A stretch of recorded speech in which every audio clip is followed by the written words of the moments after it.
یاجوج ماجوج ایک ایسا گروہ ہے جس کے متعلق ہر کوئی یہ جاننا چاہتا ہے کہ یہ گروہ کہاں پر قید ہے اور یہ گروہ کب آزاد ہوگا، اور اس خونی گروہ کی تعداد کتنی ہے، اور اس گروہ کے لوگ کتنے وحشت ناک ہیں، اور جب یہ دنیا کے اندر ظاہر ہوں گے تو کس طرح روئے زمین پر تباہی اور بربادی پھیلائیں گے۔ آپ کو بتاتے چلیں کہ یاجوج ماجوج قیامت کی بڑی نشانیوں میں سے ایک بہت بڑی نشانی ہے جو قرب قیامت میں ظاہر ہوگی، اور یہ مخلوق دنیا کو ختم کر دے گی۔ پیار دوستو، یہ قوم دنیا کے لیے کتنی خطرناک ثابت ہوگی، اس کا اندازہ حضور پاک صلی اللہ تعالی علیہ وآلہ وسلم کے اس فرمان سے لگائیے۔ حضرت ام حبیبہ رضی اللہ تعالی عنہ بیان کرتی ہیں کہ حضور پاک صلی اللہ تعالی علیہ وآلہ وسلم کی زوجہ محترمہ حضرت زینب بنت جحش رضی اللہ تعالی عنہ نے فرمایا کہ ایک دن حضور پاک صلی اللہ تعالی علیہ وآلہ وسلم گھبرائے ہوئے گھر میں تشریف لائے۔ اس دوران حضور پاک صلی اللہ تعالی علیہ وآلہ وسلم کا رنگ مبارک سرخ ہو رہا تھا، اور آپ صلی اللہ تعالی علیہ وآلہ وسلم فرما رہے تھے، لا الہ الا اللہ، ہلاک ہو گئے عرب والے اس شر کی وجہ سے جو بہت قریب آ چکا ہے۔ اس کے بعد حضور پاک صلی اللہ تعالی علیہ وآلہ وسلم نے اپنے انگوٹھے اور شہادت کی انگلی سے حلقہ بنا کر ارشاد فرمایا، آج یاجوج ماجوج قوم کی دیوار اتنی کھل چکی ہے۔ پیارے دوستو، یاجوج ماجوج قوم کی حقیقت کیا ہے، یہ کون لوگ ہوں گے اور کس کی نسل میں سے ہوں گے؟ اس کے بارے میں روایات میں آتا ہے کہ یاجوج اور ماجوج دو مرد ہیں جو حضرت یافس بن نوح علیہ السلام کی نسل سے ہیں۔ انہیں یاجوج ماجوج اس وجہ سے کہا جاتا ہے کہ یہ تعداد میں بہت زیادہ ہوں گے اور جسامت کے اندر بہت سخت ہوں گے۔ حضرت عبداللہ بن عمر رضی اللہ تعالی عنہ سے روایت ہے کہ اگر قیامت تک آنے والے تمام انسانوں کے 10 حصے کیے جائیں تو ان میں سے 9 حصے یاجوج ماجوج قوم کے ہوں گے اور ایک حصہ باقی تمام مخلوقات کا ہوگا۔ اس روایت سے بخوبی اندازہ لگایا جا سکتا ہے کہ یہ لوگ تعداد میں کتنے زیادہ ہوں گے۔ پیارے دوستو، اب بات کرتے ہیں کہ یاجوج ماجوج قوم کیسی ہوگی، ان کی شکل و صورت اور حیت کیسی ہوگی۔ اس کے بارے میں روایات میں آتا ہے کہ یاجوج ماجوج قوم کا ایک گروہ بہت زیادہ لمبا ہوگا، اور یہ گروہ حشرات الارض یعنی سانپ، بچھو اور زمین کے کیڑے مکوڑے کھاتا ہوگا۔ یاجوج ماجوج قوم کی نسل ایک سال میں جتنا بڑھتی ہے اتنا کوئی بھی مخلوق نہیں بڑھتی۔ یہ قوم ایک دوسرے کو کبوتروں کی طرح بلاتی ہے اور کتوں کی طرح بولتی ہے۔ اس خوفناک مخلوق کے اندر بعض لوگوں کے سینگ، دمب اور لمبے لمبے دانت ہوں گے جو کچا گوشت کھاتے ہوں گے۔ پیارے دوستو، یاجوج ماجوج مخلوق کے 40 گروہ ہیں جن کی خلقت اور شکل و صورت ایک دوسرے سے نہیں ملتی۔ اسلام جناب ہمیشہ اسلام کو چھپاؤ ورنہ بغاوت پھیل جائے گی۔ اے اسلام او دسن گے، اقبال کہتا مکتبوں میں کہیں رہنائی افکار بھی ہے اور خانقاہوں میں کہیں لذت اسرار بھی ہے، منزل رہنما دور بھی دشوار بھی ہے، اس قافلے میں کوئی قافلہ سالار بھی ہے، بڑھ کے خیبر سے ہے یہ مارکہ دین و وطن، اس زمانے میں کوئی حیدر کرار بھی ہے۔ اقبال کہتا ہے میں ایک رات اللہ کے سامنے بڑا رویا کہ جدھر دیکھو مسلمان برباد ہیں، جدھر دیکھو مسلمان ذلیل ہیں، اس کی وجہ کیا ہے؟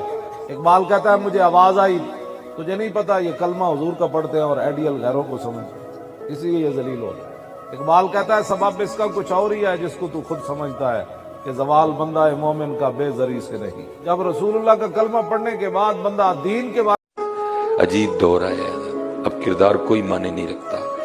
اب گاڑی دیکھی جائے گی، گھڑی دیکھی جائے گی، کپڑے دیکھے جائیں گے، گھر دیکھا جائے گا، سٹیٹس دیکھا جائے گا، موبائل دیکھا جائے گا۔ لیکن یہ میری بات یاد رکھنا، یہ صرف یہاں ہی دیکھا جائے گا، وہاں نہیں دیکھا جائے گا، وہاں کردار دیکھا جائے گا۔ یا من صلیت بکل الانبیاء یا من فی قلبک رحمت للناس یا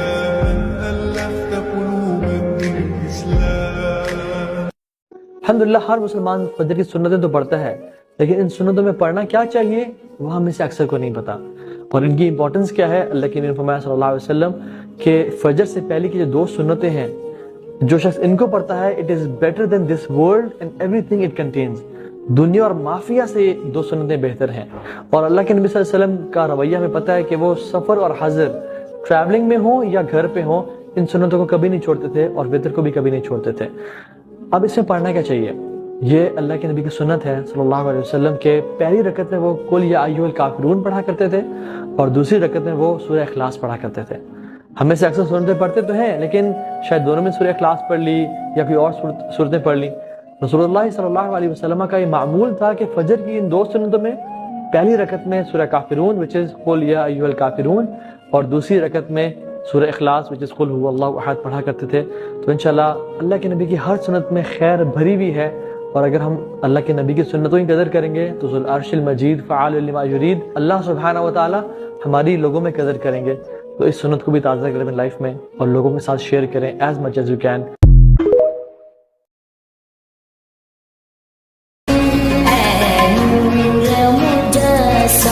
تیرے سوا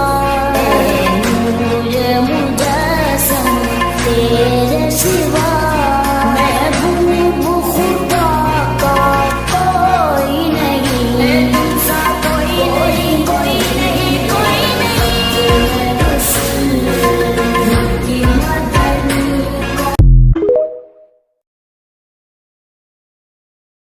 آپ اپنی بچی کو کچھ دینا چاہتے ہیں دیں. یہ بھی ہو سکتا ہے کہ 1-2 دن پہلے جو ہے وہ پہنچا دیا جائے ان کے گھر میں. اس کی نمائش ہرگز نہ ہو کیونکہ اس سے غربا کا دل دکھتا ہے. آپ کا کوئی شوفر ہوگا, آپ کا کوئی خانسامہ ہوگا, اس کے ہاں ہو سکتا ہے بچی بیٹھی ہو, ہاتھ پیلے نہیں کر سکتا, اور وہ دیکھے یہ جہیز لے کر بیٹی جا رہی ہے ان کی. اب آپ مولوی کتنا ہی کہے, تمام مسلمان آپس میں بھائی بھائی ہیں, وہ کہے گا بھائی ہے یہ بھائی ہے میرا. لہذا یہ محرومی کا احساس نہ پیدا ہو. حضور کا حال یہ تھا کہ آپ نے فرمایا صلی اللہ علیہ وسلم اگر تم اپنے بچوں کے لیے پھل لے کر آؤ تو پڑوس میں بھی ضرور بھیجو, اور اگر کسی وجہ سے اتنے نہ لا سکو کہ اپنے بچوں کو بھی کھلا سکو اور پڑوس میں بھی, تو چھلکے اپنے دروازے پہ کبھی نہ ڈالنا کہ پڑوس کے بچے کہیں وہ آج ان کے آم آئے ہیں, آم کھائیں انہوں نے. تو اس سے جو احساس محرومی ہوگا وہ در حقیقت ایک منفی جذبہ ہے جو پرورش پائے گا. چاول کے اوپر پانی پی لینے سے حمل نہیں ٹھہرتا. گندم کا حلوہ کھانے سے دماغ کا کینسر نہیں ہوتا. آٹے میں لیمو ڈالنے سے آٹا کبھی خراب نہیں ہوتا. گرم دودھ پینے سے ہڈیاں کبھی کمزور نہیں ہوتی. بطخ کے انڈے کھانے سے نظر کبھی کمزور نہیں ہوگی. گیلا کپڑا سر پر رکھنے سے دماغ کی رگیں کمزور ہوتی ہیں. توے پر تھوڑا نمک لگا لیا کرو, روٹی کبھی پھٹے گی نہیں. کالا نمک کھانے سے دل کا دورہ نہیں پڑتا. نیم گرم پانی پینے سے دل کے وال کبھی بند نہیں ہوں گے. چھوٹی الائچی کھانے سے ریڑھ کی ہڈی کمزور نہیں ہوگی. زیادہ مرچ مسالے والی چیزیں کھانے سے قبض ہو جاتی ہے. امرود ہمیشہ کچا کھایا کرو, زیادہ فائدہ دے گا. شام کے بعد کیلا کھانے سے سینے میں بلغم پیدا ہو جاتا ہے. کیکر کی لکڑی چبانے سے سانس کی بیماری ختم ہو جاتی ہے. نیم کے پتے چبانے سے دمہ کے مرض میں آرام ملتا ہے. تلسی کے پتے چبانے سے منہ کی بدبو ختم ہو جاتی ہے. کچے پھل کھانے سے ماہوارے کے درد میں کمی آتی ہے. کچی سبزیاں کھانے سے بدن کی خوبصورتی بڑھتی ہے. اخروٹ کھانے سے رنگ ہمیشہ گورا رہتا ہے. اگر آپ کی جوڑوں اور پٹھوں میں درد رہتا ہے تو باکثرت یا اللہ یا قادرو کا ورد کیجیے, افاقہ ہوگا. رات کو روزانہ آنکھوں میں سرما ڈال کر سونے سے آنکھیں کبھی خراب نہیں ہوتی. کھڑے ہو کر ہم بستری کرنے سے آپ کو فالج کا خطرہ ہو سکتا ہے. اگر زندگی بڑھانا چاہتے ہو تو روٹی میں نمک کا استعمال کم کیا کریں, یعنی آٹا گوندتے وقت نمک کم استعمال کیا کریں. انجیر کھانے سے دماغی کمزوری دور ہو جاتی ہے. کیلے کے چھلکے منہ پر مسلنے سے چہرے پر کبھی کریم لگانے کی ضرورت محسوس نہیں ہوتی. شرمگاہ کے بال صاف کیے بغیر ہم بستری کرنے سے بانجھ پن کی بیماری ہو سکتی ہے. حاملہ ہونے کے لیے جمعہ کے بعد دائیں جانب لیٹیں. ناف میں لیمو کا رس کا ایک قطرہ اور ایک قطرہ سرسوں کے تیل کا ڈال کر سونے سے 70 سال تک پیٹ باہر نہیں آئے گا. ایسے افراد جن میں خون کی کمی ہو بینگن کا سالن زیادہ کھایا کریں. جامن کا رس پینے سے سر کا درد ختم ہو جاتا ہے. شہتوت کھانے سے دماغی کمزوری دور ہوتی ہے۔ بالوں میں نمکین پانی لگانے سے بال گرنا بند ہو جاتے ہیں۔ روزہ رکھنے سے دماغ تیزی سے کام کرتا ہے۔ روزہ رکھنے سے جگر کو 4 سے 6 گھنٹے تک آرام مل جاتا ہے، جو روزہ رکھنے کے بغیر ناممکن ہے۔ روزہ رکھنے سے پٹھوں پر بوجھ کم ہو جاتا ہے۔ روزہ رکھنے سے بدن کی فالتو چربی بننا رک جاتی ہے۔ روزہ رکھنے سے بلڈ پریشر متوازن رہتا ہے۔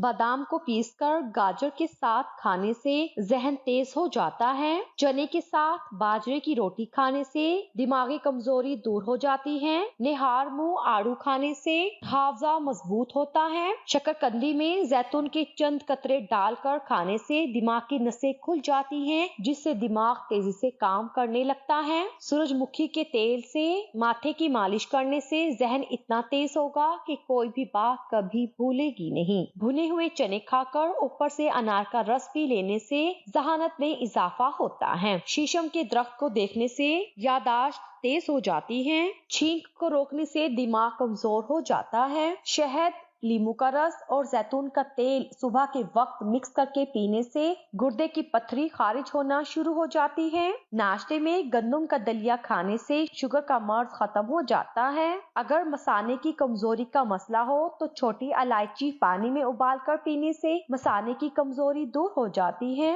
اگر کان میں کوئی کیڑا چلا جائے تو سرسوں کے تیل سے کان کو بھر لے، تھوڑی دیر میں کیڑا اوپر آ جائے گا۔ کیلے اور کھجور کو مکھن میں پیس کر کھانے سے بلغم والی کھانسی ختم ہو جاتی ہے۔ اگر منہ پک جائے تو کھیرے کی جھاگ منہ پر لگانے سے منہ ٹھیک ہو جاتا ہے۔ مولی کے پتے چبانے سے پیٹ کے کیڑے مر جاتے ہیں۔ کھانا کھانے سے پہلے پانی پینے سے بدن کو طاقت ملتی ہے۔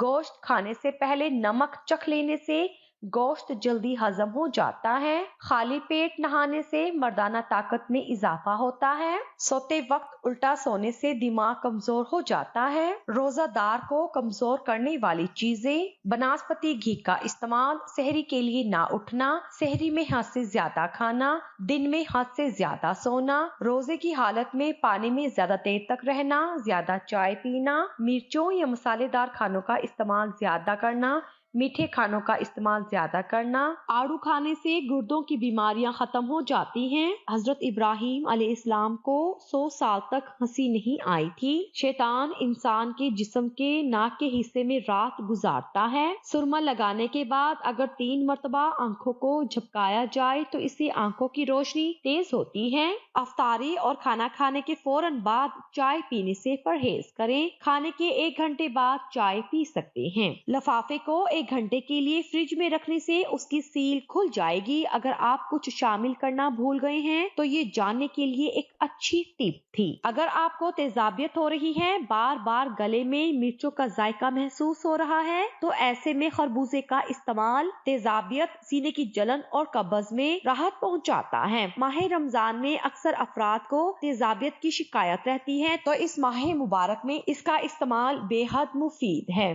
آدھے سر کا درد ختم کرنے کے لیے ناک کے نتھنے جس طرف درد ہو اس کی الٹی طرف کے نتھنے میں 1 قطرہ شہد ٹپکا دے، اللہ کے فضل سے آدھے سر کا درد ختم ہو جائے گا۔ الائچی کے بیجوں میں تیل ہوتا ہے جو ہاضمہ، معدے کے مسائل اور قبض دور کرتا ہے اور یہ الرجی میں مفید ہے۔ اس کے بیج کو پیس کر آدھا چمچ سحری میں اور افطاری میں استعمال کرنے سے ذہنی دباؤ کم ہو جاتا ہے۔ نیم گرم پانی پینے سے دانت مضبوط ہوتے ہیں۔ نیم کا رس زخم پر ڈالنے سے زخم جلدی ٹھیک ہو جاتا ہے۔ حکیم لقمان نے فرمایا، پیٹ لٹک جائے تو نہاتے وقت ناف میں تلوں کے تیل کی قطرے ڈال دو، 3 دن میں پیٹ اندر چلا جائے گا۔ سحری کے وقت دہی کا استعمال معدے کی گرمی کو دور کرتا ہے۔ دہی کا استعمال جسم میں تلی ہوئی اشیاء کے منفی اثرات کو ختم کرتا ہے۔ دہی کھانے سے معدے میں تیزابیت نہیں ہوتی، وزن میں بھی کمی آتی ہے۔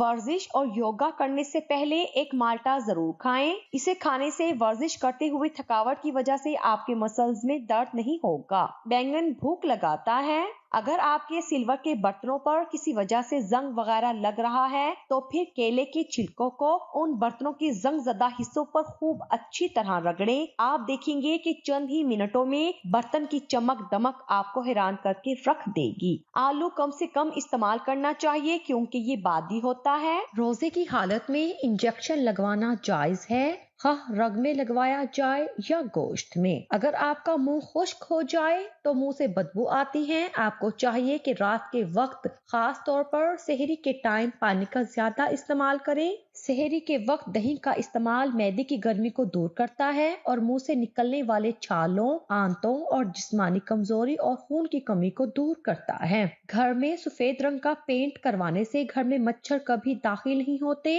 جس گھر میں بطخ بچے دیتی ہے اس گھر میں کبھی چوہے نہیں آتے۔ دبلے پتلے افراد اگر روزانہ کیلا کھانا شروع کر دیں تو ان کا وزن بڑھنا شروع ہو جائے گا۔ اسٹرابیری کا جوس بنا کر پینے سے کینسر جیسے موذی مرض سے بچا جا سکتا ہے۔ ٹوٹی ہوئی کنگھی استعمال کرنے سے بال مزید گرنا شروع ہو جاتے ہیں۔ اگر آپ کی بازو کی کوہنیاں کالی ہوں تو مالٹے کا چھلکا رگڑیں، اس سے آپ کی کوہنیاں بالکل سفید ہو جائیں گی۔ صبح کے وقت ناشتہ نہ کرنے سے جسمانی اور ذہنی کمزوری ہونا شروع ہو جاتی ہے۔ سونف کھانے سے ٹیڑھے دانت سیدھے ہو سکتے ہیں۔ اگر پیشاب والی نالی میں انفیکشن ہو گیا ہو تو فالسے کا جوس پیئیں۔ کیلے پر شہد لگا کر کھانے سے دماغ تیز ہوتا ہے۔ اگر زکام کا وقت پر علاج نہ کیا جائے تو بھولنے کی بیماری ہو سکتی ہے اور بال عمر سے پہلے سفید ہونا شروع ہو جاتے ہیں۔ رات کو سوتے وقت اپنی آئی بروز پر سرسوں کا تیل لگائیں، اس سے آپ کی نظر کبھی بھی کمزور نہیں ہوگی۔